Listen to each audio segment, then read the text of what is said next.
डर में जीवन जीना एक आधा अधूरा जीवन जीने के समान है। जीवन में डर, दर्द और नकारात्मक ख्याल, ये वे तीन हैं जिससे संसार में कोई मनुष्य आज़ाद नहीं है।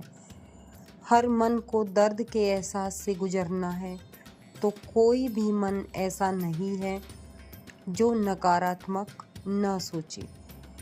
पर अगर यह सच है कि हमारा मन इन तीन चीज़ों से गुजरने के लिए बना है, तो फिर ज़रूरत हमें किस चीज़ की है? ज़रूरत है सकारात्मक सोच की। मन हमारा सकारात्मक सोचना चाहता है, क्योंकि वह सोच मन को अच्छी लगती है। मन जीवन का संपूर्ण एहसास करना चाहता है, क्योंकि माया रूपी संसार में आने का उद्देश्य भी यही है।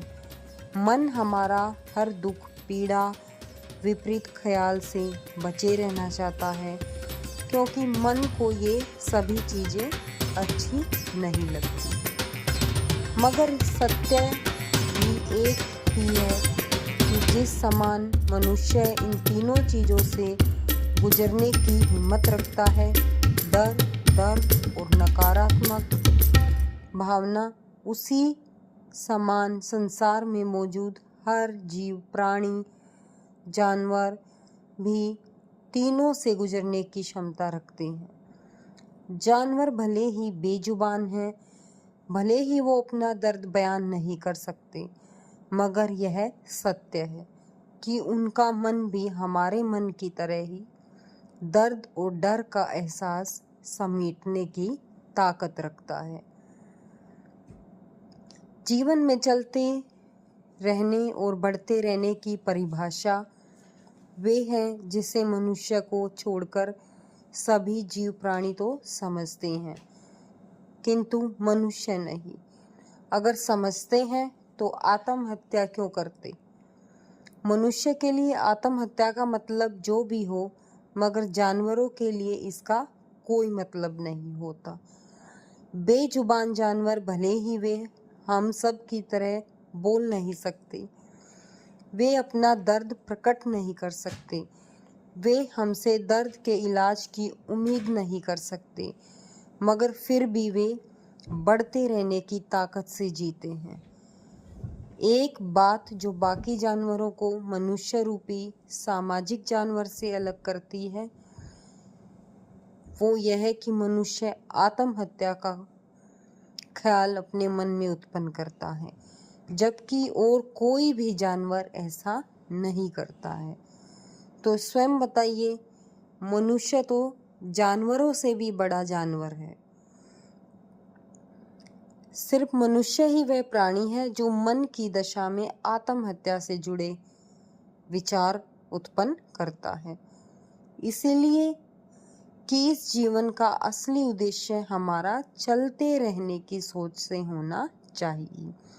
जिस समान जानवर मृत्यु से जुड़ी सोच कभी अपने मन में उत्पन्न नहीं करते, उसी समान हम मनुष्य को भी चाहिए कि हम बाकी जानवरों से ही कुछ सीख लें, क्योंकि उनका मन भी हमारे मन की तरह दर्द और डर का एहसास करने के काबिल है।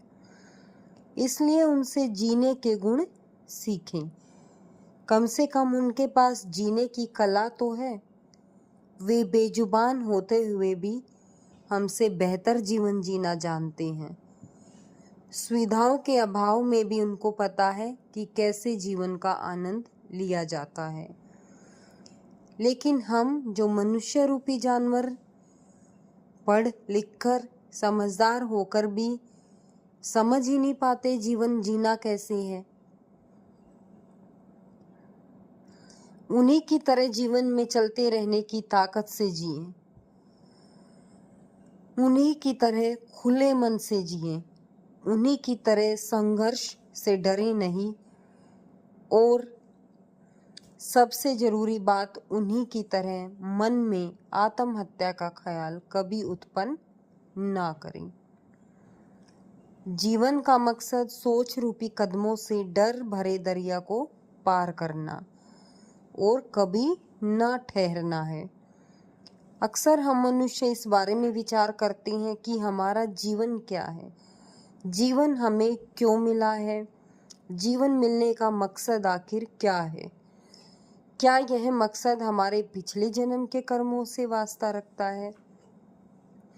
क्या यह जीवन हमें संसार रूपी माया नगरी में सिर्फ वक्त गुजारने के लिए मिला है? क्या है यह जीवन मन का संपूर्ण एहसास करने के लिए हमें प्राप्त हुआ है?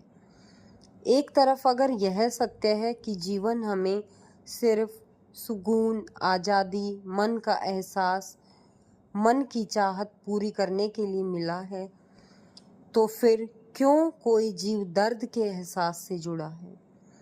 क्यों हमारे आसपास लोग मर रहे हैं, दर्दनाक मौत भी हो रही है, जीव प्राणी भोजन के लिए तड़प रहे हैं, जानलेवा बीमारियां चारों तरफ फैल रही हैं। यह एक ऐसा शब्द है जो संसार में मौजूद हम सभी जीव प्राणियों के लिए एक समान है। वह है मृत्यु। हर किसी को एक समान दर्द से गुजरना है, और तो वह पृथ्वी पर मौजूद कोई ऐसा प्राणी नहीं है जो इस बात का दावा करे कि उसकी मृत्यु नहीं होगी। सच कहूँ तो यह पृथ्वी एक खुले मैदान के समान है, जिसमें एक चरवाहा अपनी भेड़ बकरियां चरा रहा है। संसार में हम सभी जीव प्राणी भेड़ बकरियों के समान हैं, और वे चरवाहा जिसे हम परमात्मा कहते हैं, वे हर पल हम पर नजर रखे हैं। ना ही हम उस चरवाहे के दायरे से बाहर जाकर जीवन का एहसास कर सकते हैं, ना ही अजर और अमर रहने और सदा के लिए इस मैदान रूपी पृथ्वी पर जीवित रह सकते हैं। हमें यह मैदान छोड़ना होगा जब वे चरवाहा हमें वापस बुलाएगा।